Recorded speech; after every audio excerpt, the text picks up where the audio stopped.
Pablo continúa su exposición del pecado señalando la naturaleza propia de éste en el contexto de la antigua alianza de Moisés y la nueva alianza de Cristo. Pablo compara la ley antigua de Israel como el matrimonio humano, en el cual, una vez muerto el cónyuge, el otro queda libre de la alianza matrimonial. Así, con la revelación de Cristo, la ley antigua y sus preceptos complejos pasan al olvido, pues ahora la unión con el cuerpo de Cristo demanda una nueva alianza y una nueva conducta.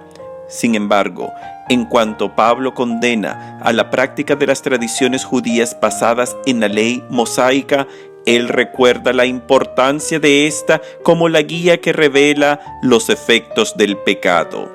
Pablo advierte que de no ser por la ley del Torá, el pueblo no reconocería su pecado. ¿Diremos entonces que la ley es pecado? De ninguna manera, porque yo no hubiera conocido el pecado si no fuera por la ley. Fue por la ley de Moisés que el mundo antiguo despertó a las normas de vida que constituyen la civilización humana. Desde los preceptos más estrictos como el decálogo de Dios, estableciendo no matarás, no cometerás adulterio, no codiciarás, hasta los detalles más pequeños como el requisito de lavarse las manos antes de comer, la ley de Moisés establece la fundación de las culturas desarrolladas. La ley judía no causaba el pecado, sino que revelaba su presencia y apuntaba a las consecuencias de este, que es la muerte. Pablo expone la raíz del pecado, que es en trastornar algo bueno en algo malo. El pecado, aprovechando la oportunidad que le daba el precepto, me sedujo, y por medio del precepto me causó la muerte. Es el grito de los primeros padres después de la caída. La serpiente me sedujo y comí. El pecado radica en trastornar algo bueno en algo superior a Dios y por lo tal caer en su seducción. Desde la introducción del pecado por Adán y Eva, la raza humana tendrá que luchar contra la naturaleza caída que incluye la concupiscencia humana. Esta es la tendencia y atracción hacia los bienes y pensamientos que nos separan de Dios. Es la inclinación a buscar entre el mundo creado la satisfacción total que solo Dios puede otorgar. El Catecismo de la Iglesia Católica expone la concupiscencia humana de esta manera. El dominio del mundo que Dios había concedido al hombre desde el comienzo se realizaba ante todo dentro del hombre mismo como dominio de sí. El hombre estaba íntegro y ordenado en todo su ser por estar libre de la triple concupiscencia que lo somete a los placeres de los sentidos, a la apetencia de los bienes terrenos y a la afirmación de sí contra los imperativos de la razón. Esta inclinación del alma hacia el mal es popularmente presentada como la triple falla de mundo, carne y soberbia. Es la falla original, expuesta alegóricamente en la fruta prohibida al ser descrita como algo apetitoso para comer, agradable a la vista y deseable para adquirir el discernimiento. Son las tres fallas por las cuales todo humano es tentado y todos tenemos que luchar. Así lo describe el evangelista Juan en su primera epístola. Todo lo que hay en el mundo, los deseos de la carne, la codicia de los ojos y la ostentación de la riqueza, no viene del Padre, sino del mundo. Los movimientos de la concupiscencia no cesan de llevarnos al mal y todo humano está involucrado en esta lucha hasta el momento final de nuestras vidas. En este contexto de la lucha espiritual, Pablo presenta un testimonio personal de sumo valor al compartir su propia batalla entre los deseos desordenados y la nueva ley espiritual. Con suma humildad, Pablo revela su falla principal y su lucha contra esta, la codicia. Pablo expresa el conflicto interno de todo caminante en la vida espiritual entre los deseos carnales y el anhelo por Dios. Ni siquiera entiendo lo que hago, porque no hago lo que quiero, sino lo que aborrezco. No hago el bien que quiero, sino el mal que no quiero. Pero cuando hago lo que no quiero, no soy yo quien lo hace, sino el pecado que reside en mí. Esta es la batalla espiritual que todos participamos. Es la lucha contra la concupiscencia humana. Es el conflicto de toda la vida que no termina hasta el final de nuestra jornada terrestre. Todo santo ha tenido que luchar de alguna manera u otra contra las debilidades de la carne. La raza caída de Adán enfrenta una guerra sin tregua entre las fuerzas de la oscuridad y la luz de Cristo. Pablo expresa su lucha en términos amplios que se aplican a cualquier falla repetitiva de todo ser humano. Es el conflicto interno que llevó a los grandes santos, como a San Francisco de Asís, a lanzarse sobre las espinas de los arbustos de rosa para aplacar los deseos de su cuerpo. Así vemos que la vida espiritual se despliega en este mundo en una serie de batallas donde no podemos cantar victoria hasta que experimentemos el último aliento. El proceso de santificación no es un evento de una sola vez, sino un camino de toda la vida. No podemos aceptar la perspectiva de varias nominaciones separadas que profesan que una vez salvado, siempre salvados. Este concepto va en contra de toda enseñanza bíblica y rechaza las palabras de Cristo: el que quiera venir detrás de mí, que renuncie a sí mismo, que cargue con su cruz y me siga. Pues el tomar la cruz para seguir a Jesús es un camino de cada día de todas nuestras vidas. El pecado se presentará en cada momento y recordamos las instrucciones de Dios Padre a los hijos de Eva. Si obras mal, el pecado está agazapado en la puerta y te acecha, pero tú debes dominarlo. La concupiscencia nos trae la atracción al pecado, pero ésta se convierte en falla solo en el momento que actuamos y nos rendimos a la tentación. Una vez que caemos al pecado, nos convertimos en su esclavo y bajamos fuera de la gracia de Dios. Sin embargo, la dicotomía humana, que es un ser espiritual y carnal, ha causado gran confusión en la historia del cristianismo, pues algunos ven al cuerpo, la carne y todo lo que ésta implica como el lado oscuro de la naturaleza humana, mientras el espíritu resalta como el ideal existencial. En los casos extremos de esta perspectiva lleva a la herejía del gnosticismo. Estos eran individuos influenciados por la cultura griega antigua, que admiraban el ideal espiritual mientras aborrecían el mundo material. Esta falla ignora la grandeza del mundo creado y en específico el respeto por el cuerpo humano, que es una imagen de Dios mismo, digna de ser parte del Dios trinitario a través de la encarnación del Hijo de Dios. Las ideas del gnosticismo desvaloraron al hombre físico y buscaban cómo aplacar la carne para permitir la liberación del espíritu. Ellos olvidaban que Jesús resucita en carne y espíritu como un preámbulo de nuestro futuro definitivo, donde el cuerpo será reunido con el alma en un ser glorioso. Las palabras de Pablo: ¡Ay de mí! ¿Quién podrá librarme de este cuerpo que me lleva a la muerte? Fueron tomadas en un extremo por estas comunidades, quienes llegaron hasta rechazar el matrimonio, pues la procreación fue vista como una extensión de la corrupción carnal.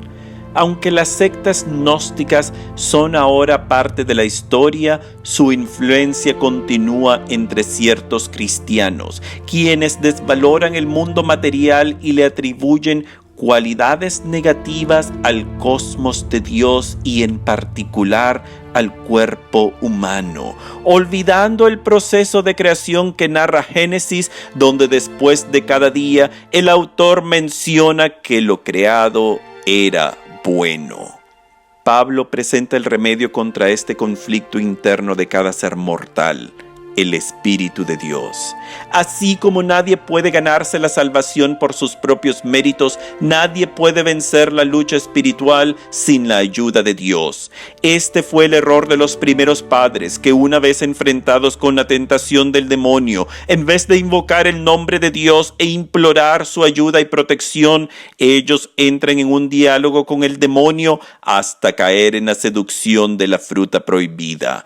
Este es el error de muchos creyentes que en la lucha de diario contra las acechanzas y perversidades del demonio intentan combatir contra ellas bajo sus propias fuerzas en vez de implorar la asistencia de Dios. Los maestros espirituales como Lorenzo Scupoli, en su obra clásica El combate espiritual, enseña que el primer paso hacia la victoria contra las tentaciones es simplemente huir de ellas. El hombre débil, mortal, creado del polvo, no puede enfrentarse solo contra las potencias diabólicas que poseen una inteligencia angelical superior a toda la raza humana colectiva.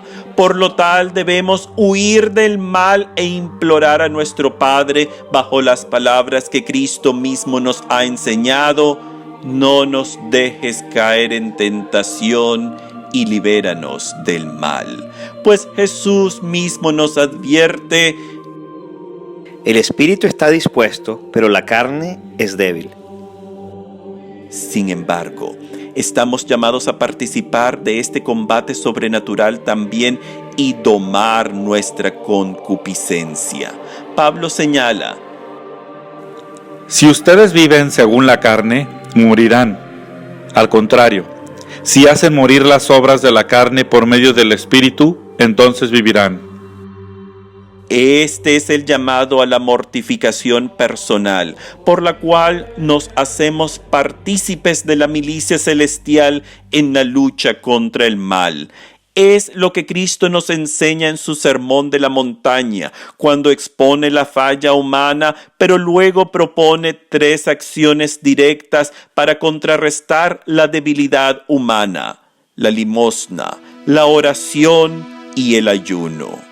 Con estos actos de mortificación personal vencemos nuestras tendencias al mal, pues en la limosna nos liberamos de la codicia y la falla de los ojos por el atractivo del mundo material.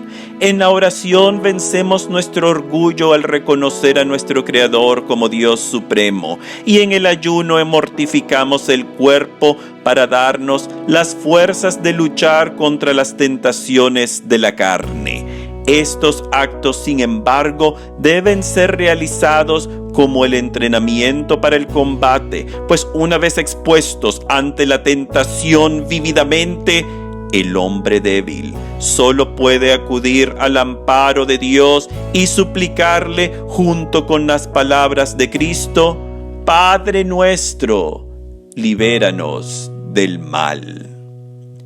Imploramos la ayuda de Dios bajo su título más íntimo: Papá.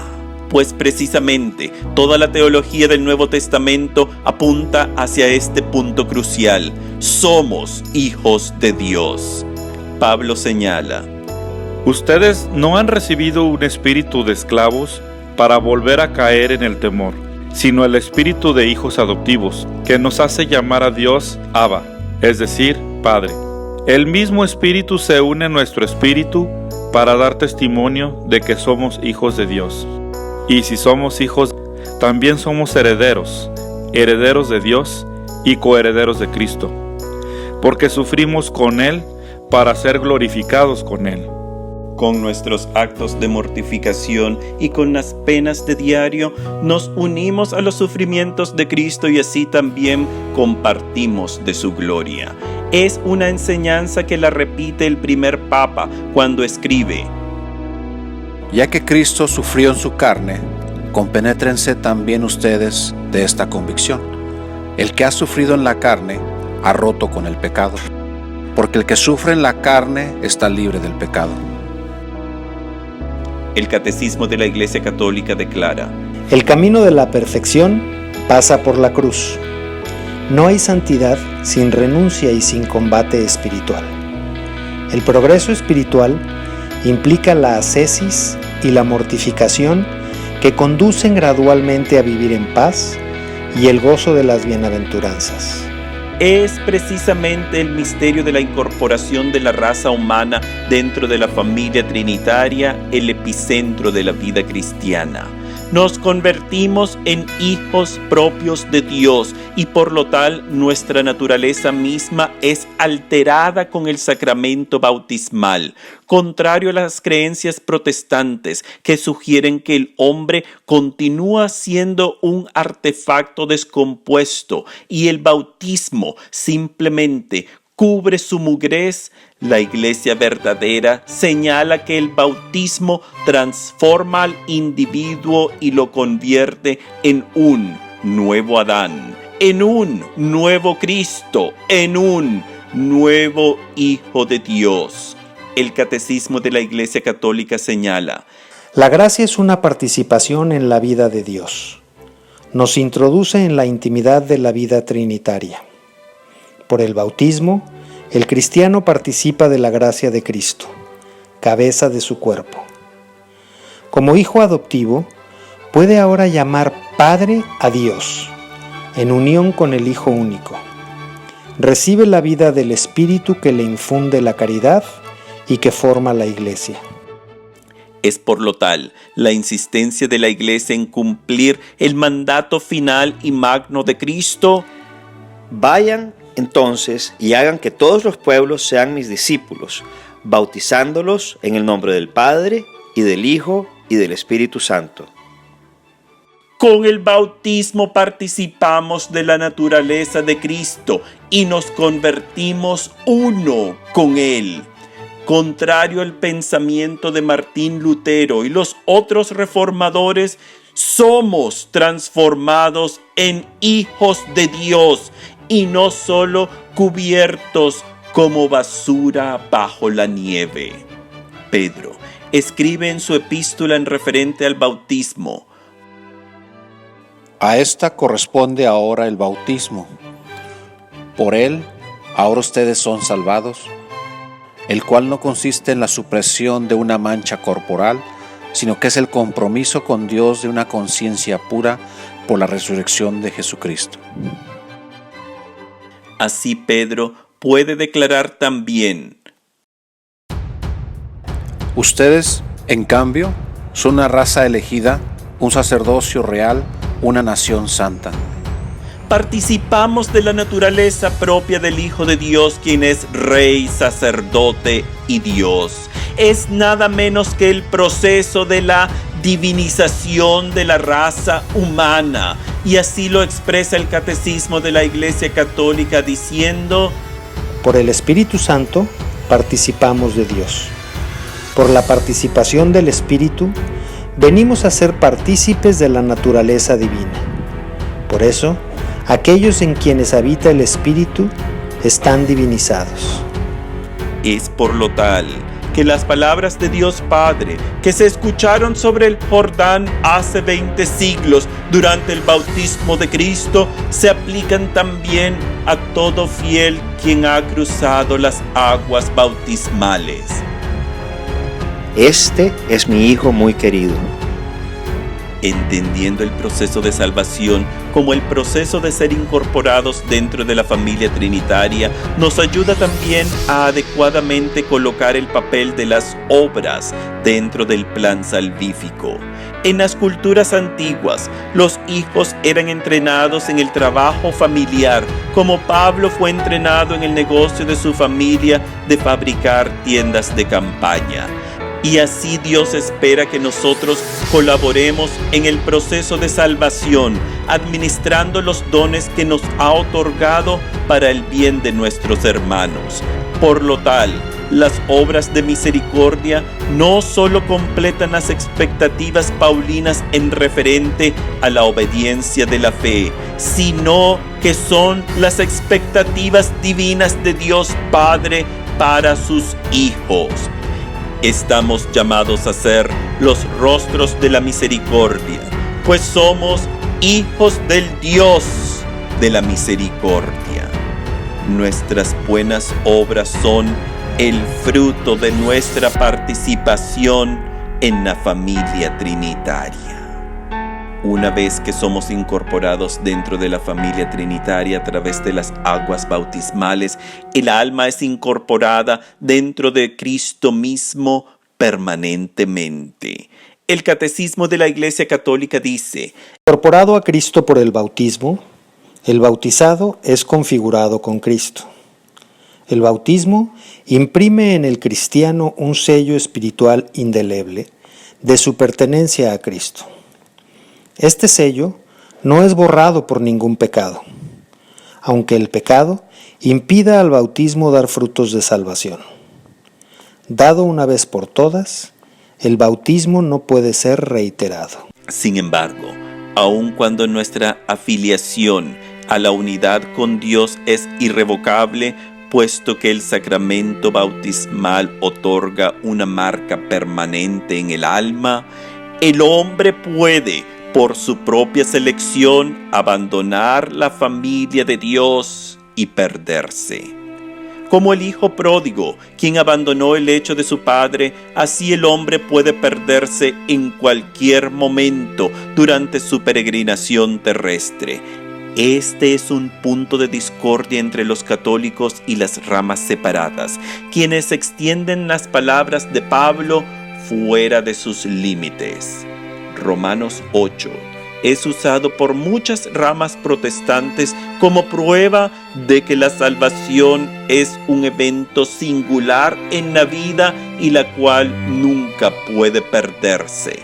Romanos 8 termina con el himno maravilloso que declara: ¿Quién podrá entonces separarnos del amor de Cristo? Tengo la certeza de que ni la muerte, ni la vida, ni los ángeles, ni los principados, ni lo presente, ni lo futuro, ni los poderes espirituales, ni lo alto, ni lo profundo, ni ninguna otra criatura podrá separarnos jamás del amor de Dios, manifestado en Cristo Jesús nuestro Señor. Correctamente, nada en la creación de Dios puede contrarrestar nuestra unión con Cristo, así como nada puede arrancar el componente genético de nuestros hijos que les hemos transmitido. Nada en este universo puede arrancar nuestra afiliación dentro de la familia trinitaria como cristianos bautizados.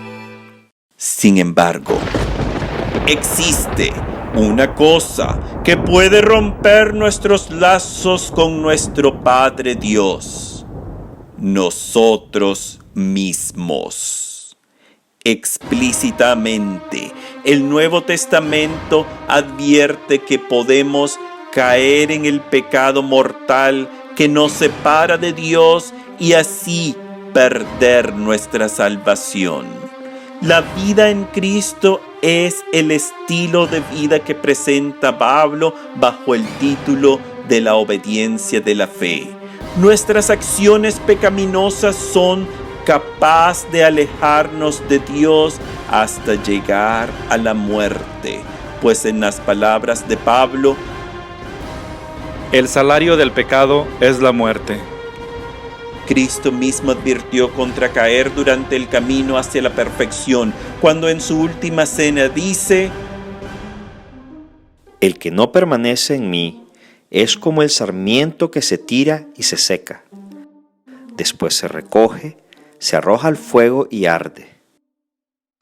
Si cumplen mis mandamientos, permanecerán en mi amor, como yo cumplí los mandamientos de mi Padre y permanezco en su amor. Notamos que Jesús une la obediencia con la capacidad de permanecer en unión con Dios. es el cumplir sus mandamientos los que nos preserva en unión con Él. Por lo tal, quebrar estos mandamientos es pecar y romper nuestra alianza con Él y con el Padre también. Es el mensaje de la obediencia de la fe que lo resume el propio Jesús al decir: Si ustedes me aman, cumplirán mis mandamientos. De hecho, el propio Pablo reconocía el riesgo de perder la salvación y estaba vívidamente consciente de este peligro cuando escribe: Castigo mi cuerpo y lo tengo sometido, no sea que, después de haber predicado a los demás, yo mismo quede descalificado. Pablo era cuidadoso en sus acciones, pues explícitamente nos advierte que las fallas del cuerpo pueden descalificarnos de la vida eterna.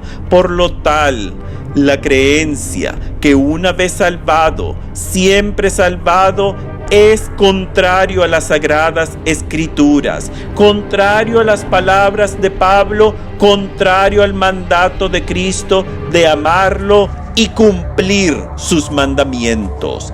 Esta enseñanza protestante es sumamente peligrosa, pues el demonio la utiliza para seducir a creyentes quienes, asegurados por una salvación independiente de las obras, se sumergen en un abismo de pecado habitual, creyendo que tienen la salvación garantizada, porque una vez en su largo caminar espiritual profesaron una oración que ni siquiera es extraída del canon bíblico, donde aceptaban a Cristo como su Salvador personal.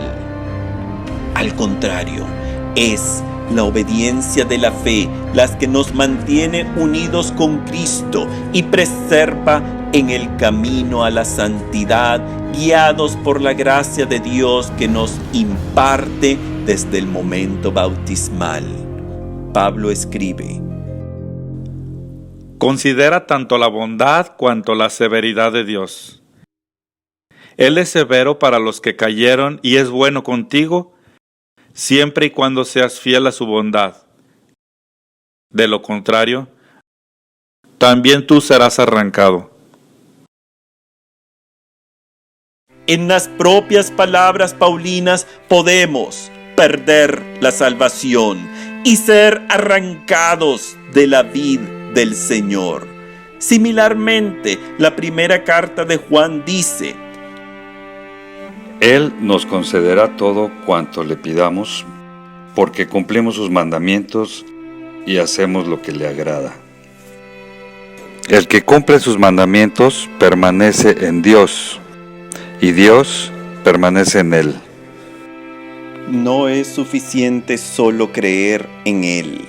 Hay que cumplir sus mandamientos, y el que los quiebra y se somete a la seducción del pecado es reo de éste y adquiere las consecuencias de éste, que es la muerte. Jesús mismo advirtió: No son los que me dicen, Señor, Señor, los que entrarán en el reino de los cielos, sino los que cumplen la voluntad de mi Padre que está en el cielo. Apártense de mí, ustedes, los que hacen el mal.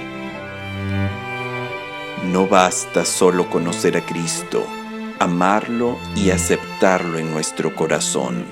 Es necesario seguir sus mandamientos.